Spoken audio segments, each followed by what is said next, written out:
लेकिन अब construction major NBCC की बात करते हैं, क्योंकि एनबीसीसी को 2150 करोड़ के ऑर्डर्स मिले हैं और ये ऑर्डर्स दिल्ली में स्थित प्रगति मैदान को रीडेवलपमेंट के लिए यहां पर मिले हैं। ऑर्डर्स की खबरों के बाद एनबीसीसी के शेयर में एक तेज उछाल भी देखने को मिला और एनबीसीसी का ऑर्डर बुक फिलहाल काफी अच्छा है। कंपनी के आगे भी कुछ ऑर्डर्स की उम्मीद है और इसी पर ज्यादा बातचीत करने के लिए हमारे साथ chairman and managing director Anoop Kumar Mittal भी जुड़े हैं। मिस्टर मित्तल, स्वागत है आपका जी बिजनेस पर और बहुत बहुत शुक्रिया अपना समय देने के लिए। सबसे पहले आपसे इस ऑर्डर के बारे में ही जानना चाहते हैं कि ये प्रगति मैदान को डेवलपमेंट करने के लिए जो ऑर्डर मिला है, ये आपके लिए कितना बड़ा ऑर्डर है और ये आपको कब तक पूरा करना है? देखिए, ये प्रगति मैदान दिल्ली में सिचुएटेड है, सभी लोग जानते हैं। ये देश का सबसे बड़ा एग्जीबिशन सेंटर है, जो कि करीब 40-45 साल पहले बनाया गया था। तो गवर्नमेंट ने डिसाइड किया है, पर्टिकुलरली आईटीपीओ ने, कि उसका अब कुछ रीडेवलपमेंट किया जाए और वहाँ कन्वेंशन सेंटर बनाए जाएं, जिसकी देश में और दिल्ली में खासकर बहुत कमी है। देश की राजधानी होने के नाते यहाँ कन्वेंशन सेंटर इंटरनेशनल लेवल के नहीं है। तो उसका रीडेवलपमेंट और कन्वेंशन सेंटर बनाने की जिम्मेदारी एनबीसीसी को सौंपी है आईटीपीओ ने, जिसके काम की वैल्यू करीब 2200 करोड़ रुपए है।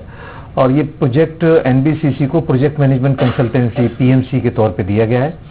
एनबीसीसी को इसमें फीस मिलेगी, जो भी एक्चुअल कॉस्ट आएगी कंस्ट्रक्शन की, करीब 7% के करीब।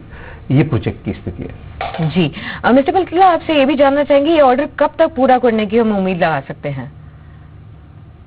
देखिए, ये प्रोजेक्ट को आईटीपीओ तो जल्दी चाहती है, क्योंकि वहां पर रनिंग एग्जीबिशन सेंटर है, तो वो दे कैन नॉट अफोर्ड कि ये बहुत डिले हो।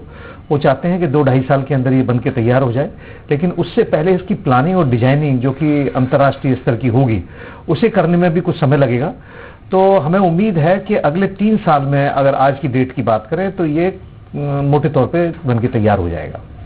जी मिस्टर मित्तल, फिलहाल ये भी जानना चाहते हैं कि कंपनी की ऑर्डर्स काफी स्ट्रांग रहे हैं पिछले कुछ महीनों में की भी अगर बात करें, तो अभी करंटली ऑर्डर बुक कितनी है और 2016 में कितने बड़े ऑर्डर्स की आप उम्मीद लगा रहे हैं? देखिए, जिस तरह से ये एक प्रोजेक्ट है, बड़ा प्रोजेक्ट है, इसी तरह का एक all India institute of medical sciences ने प्रोजेक्ट दिया है, कुछ आईआईटीज ने प्रोजेक्ट दिए हैं। तो प्रोजेक्ट की संख्या तो एनबीसीसी को पिछले 1-1.5 साल में लगातार बढ़ती जा रही है और उसकी ऑर्डर बुक की स्थिति भी करीब 40,000 करोड़ रुपए के करीब है। तो मैं ये समझता हूँ कि इन सब ऑर्डर्स को कन्वर्ट करने में अब समय कुछ में लग गया है, कुछ अब शुरू हो जाएंगे। तो अगले 4-5 साल में मैं एनबीसीसी की मिनिमम सीएजीआर ग्रोथ को 25% आंकता हूं, जो कि इससे भी ज्यादा बढ़ेगी, पर अभी के तौर पे मैं कह सकता हूं कि मिनिमम 25% सीएजीआर होगी।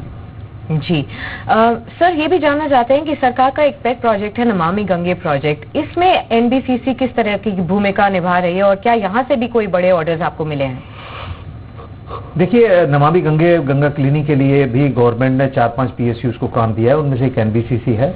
और एनबीसीसी की जिम्मेदारी बिहार के अंदर जहां जिन जगह से गंगा जाती है वहां पर वो काम करना है, जैसे सीवेज ट्रीटमेंट प्लांट बनाना या वहां की क्लीनिंग करना, घाट की मरम्मत करना या नए बनाना। तो ये बिहार की जिम्मेदारी एनबीसीसी को सौंपी है। अभी हाल फिलहाल ही वो इंस्ट्रक्शंस आई हैं, ऑर्डर आया है, अब उसके ऊपर डीपीआर बन रही हैं और कुछ समय बाद काम भी शुरू हो जाएगा। जी बहुत बहुत शुक्रिया मिस्टर मित्तल, अपना समय हमें देने के लिए और इस पूरी ही बातचीत के लिए।